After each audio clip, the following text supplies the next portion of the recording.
Iran की अंदर जो रिजीम है वो चेंज हो सकती है। इसराइल क्या चाहता है और अमेरिका क्या चाहता है? देखिए बात ये है कि इसराइल तो ये भी चाहता था अमेरिका से कि अमेरिका और इसराइल मिलके इस ईरान को जो है वो इन्वेड कर दें और ईरान के अंदर अपनी मर्जी की हुकूमत ले आएं, जिस तरह अमेरिका ने इन्वेजन की थी अपने एलाइज के साथ सद्दाम हुसैन के ऊपर और इराक पर 2003 पर अमेरिका ने अपनी फ़ौज के साथ इन्वेजन करके एक तरह से कंट्रोल कर लिया था। तो इसी तरह का कंट्रोल इसराइल भी चाहता है, बट अमेरिका फ़िलहाल इस हक में नहीं है, बिकॉज अमेरिका चाइना और रशिया और सेंट्रल एशिया में वो आना चाहता है, अपने इन्फ्लुएंस को वो बढ़ाना चाहता है। मिडिल ईस्ट में जो अमेरिका को चाहिए था वो उसको मिल चुका है, उसकी जो पावर थी वो प्रोजेक्ट हो चुकी है।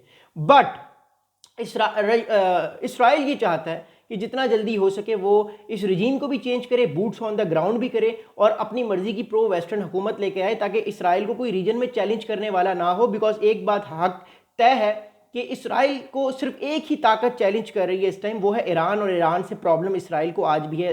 इसराइल नहीं चाहता कि हिजबुल्ला दोबारा से एक्टिव हो जाए, हमास दोबारा से स्ट्रांग हो जाए या हुती फोर्सेस दोबारा से ताकत पकड़ें, ताकि इसराइल का जो इन्फ्लुएंस है वो चैलेंज हो। तो ईरान इसको दोबारा से चैलेंज करने के लिए अपनी मिलिट्री बिल्डअप को स्ट्रांग कर रहा है। बट बात यह है कि क्या अमेरिका रेजीम चेंज करवाने के हक में है? देखिए बात इस टाइम यह है कि अमेरिकन को एक बात पता है कि अगर ईरान में रेजीम चेंज करवाई गई और वो रेजीम चेंज उल्टी पड़ गई तो फिर ईरान में एक सिविल वॉर स्टार्ट हो जाएगी। बिकॉज ईरान में भी बहुत सारे फैक्शंस हैं, बहुत सारे ऐसे तबकात हैं ईरान में जो नहीं चाहते कि अली खामनाई साहब की हुकूमत रहे या जो ईरान का एक जो स्ट्रक्चर है वो कायम रहे, वो अपनी मर्जी की हुकूमत चाहते हैं। तो उससे ईरान के अंदर एक क्लैश हो सकता है। आपने देखा होगा जब 2003 में रेजीम चेंज की गई सद्दाम हुसैन की, या 2011 में लिबिया में हुकूमत चेंज की गई, तो एक तरह से सिविल वॉर हमें दिखती हुई नजर आई। फिर 2009-10 में हमें सिविल वॉर स्टार्ट दिखती हुई नजर आई सीरिया के अंदर भी, क्योंकि वहाँ भी रेजीम चेंज करने की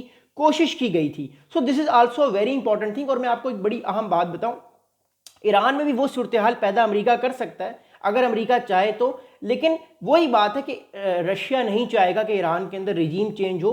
रशिया जो है वो अपने वैगनर ग्रुप या अपने प्रो ईरानियन जो इन्फ्लुएंसर्स हैं उनको भेज के ईरान की रिजीम को बचा सकता है। बट प्रॉब्लम इज दैट कि ईरान में दोबारा से फिर एक तरह से सिविल वॉर स्टार्ट हो जाएगी। अब सिविल वॉर का प्रॉब्लम ये कि अगर ईरान में सिविल वॉर स्टार्ट होगी तो पूरे का पूरा रीजन डिस्टेबलाइज हो जाएगा, नई नई टेररिस्ट ऑर्गेनाइजेशंस, मिलिटेंट ग्रुप्स बन जाएंगे, जिससे पूरे का पूरा रीजन फारिग हो जाएगा, उसको बहुत प्रॉब्लम का सामना करना पड़ेगा। अमेरिका फिलहाल नहीं चाहता ये चीज़, because America already Islamic State की जो ऑर्गेनाइजेशन थी उसके खिलाफ इराक और सीरिया में वो लड़ चुका है। वो नहीं चाहता कि इस तरह का कोई और मामला पैदा हो, तो अमेरिका नहीं चाहेगा। हाँ, अगर अमेरिका की पसंद की कोई प्रो अमेरिकन गवर्नमेंट आती है जो कि लोगों की, आवाम की उमंग से आती है और उसमें लोग भी खुश हैं, सारे इदारे खुश हैं, तब तो पॉसिबल है। बट ये इसलिए इतना आसान नहीं है, बिकॉज जो ग्रिप है अली खामनाई की, जो खामनाइस की ग्रिप है पूरे ईरान के ऊपर, ये ग्रिप बहुत तगड़ी है। ये ग्रिप इतनी आसानी से जाएगी नहीं, और अमेरिका भी नहीं चाहता फिलहाल कि ये रिजीम चेंज हो, क्योंकि अगर ये रिजीम चेंज होगी तो डिस्टेबलाइजेशन